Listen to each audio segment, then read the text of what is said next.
Mga tao na sa dito ay maninirahan. Hangad natin na magbunga ang lugar na ito ng patuloy na kagalakan sa kanilang mga puso. At ang bawat lugar na itinatalaga kagaya din sa Biblia ay patuloy nating dinededicate ito sa pangalan ng ating Panginoon. Gamit ang oil na ito, pagpalain at patuloy na kalingain ng Panginoon ng lugar na ito, na kung saan ang lugar na ito ay magiging tangi sa Kanya at sa mga taong itinatalaga niya sa lugar na ito. Amen.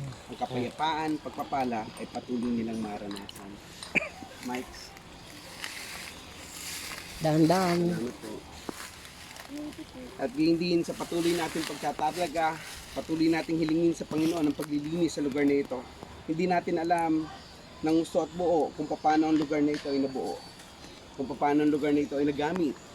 Hiling natin sa Panginoon na sa paglilinis ng lugar na ito, tanging ang banal na presensya niya ang patuloy nawang manahan dito. Kasama ng kanyang mga anghel at ng mga tao na kung saan dito ay kanyang patuloy na itatalaga. Tayo po for the blessing and provision of this property. Thank you that you have given us the authority to trample on every power of the enemy, the authority to bind and loose and to release the atmosphere of heaven on earth. Right now, in Jesus' name, we bring this property under your authority now and under the authority of Jesus Christ. We take full authority over this property in the name of Jesus Christ. The title of this property has been given to us and take total and complete authority over this entire property now in Jesus' name. Pwede po bang makikipagod mo siya?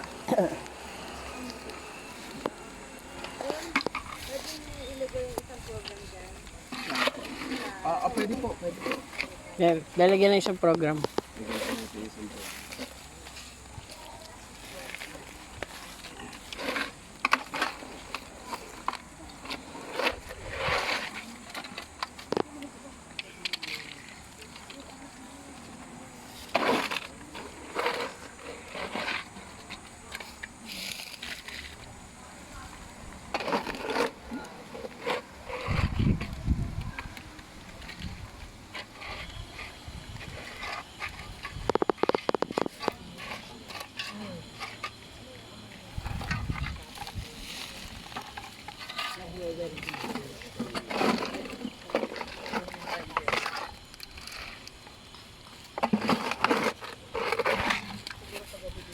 Okay na. Sige po.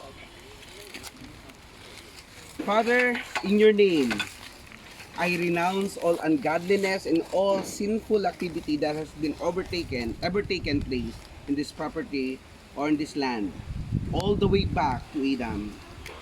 We renounce the sin of all previous owners, renters, guests, even the builders.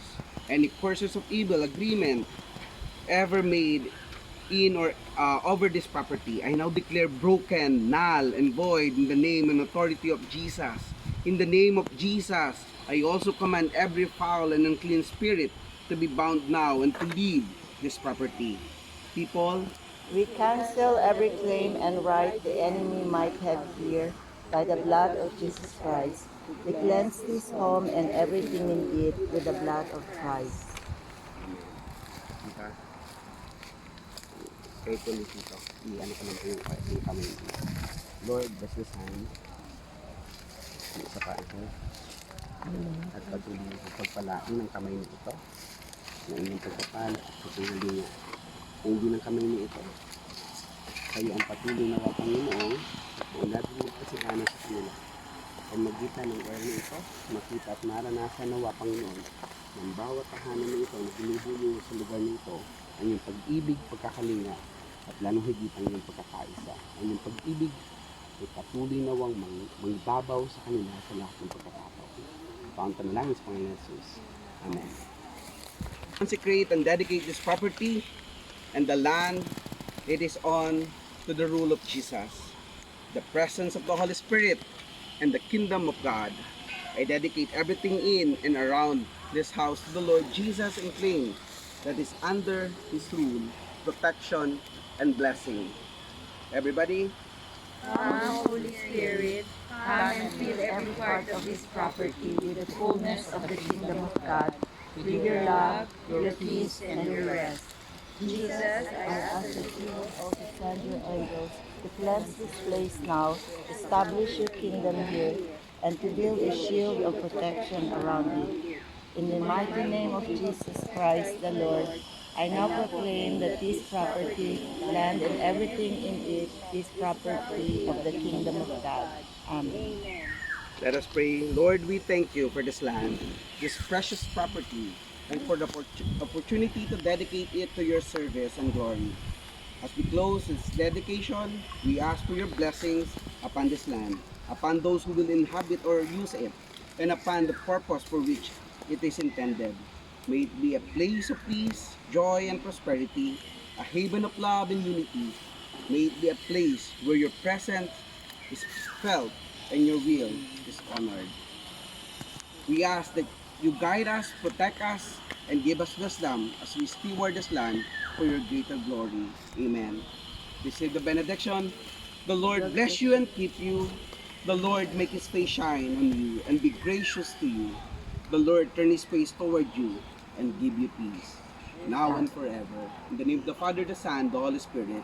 Amen, Amen. amen, and amen. God bless you.